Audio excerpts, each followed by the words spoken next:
entouré, Joël Coron, Alex Giraud-Delin, Daniel Moreau, des femmes, Isabelle Morini-Bosse que je retrouve sur RTL. Vous savez, le bonheur de venir ici, c'est aussi parce que je vais y retrouver beaucoup d'amis. Je pense à Philippe Bouvard, qui est mon maître, qui m'a tout appris à la radio. Je pense aussi à Yves Calvi, Jean-Pierre Foucault, Julien Courbet, avec qui je officie sur France 2 et qui va me passer le micro tous les matins à 11h. Donc vraiment, c'est une famille, je suis là depuis quelques jours et je crois que les auditeurs s'en rendent compte en nous écoutant. Il y a toujours une chaleur, il y a une bienveillance dans le ton de la voix des uns et des autres, même si l'actualité est parfois terrible, morose, angoissante. Eh bien, il y a cette bonne humeur ambiante qui fait qu'on supporte un peu mieux son sort. C'est un challenge pour vous? Oui, bien sûr.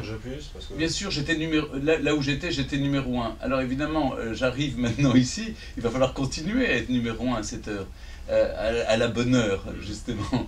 Et ça, c'est vraiment un défi que je vais essayer de relever.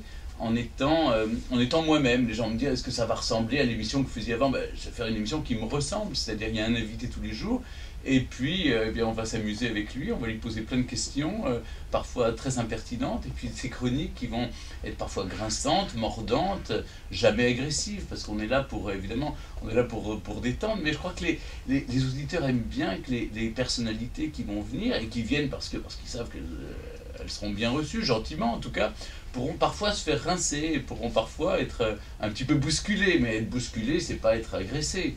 On peut bousculer les gens, il n'y a pas d'icône sacrée, il n'y a pas de vache sacrée pour moi. Même pas nos têtes couronnées, vous savez. Pour moi, tout le monde peut être sujet aux critiques, moi le premier. Et je crois que ma marque de fabrique, c'est un peu l'autodérision aussi.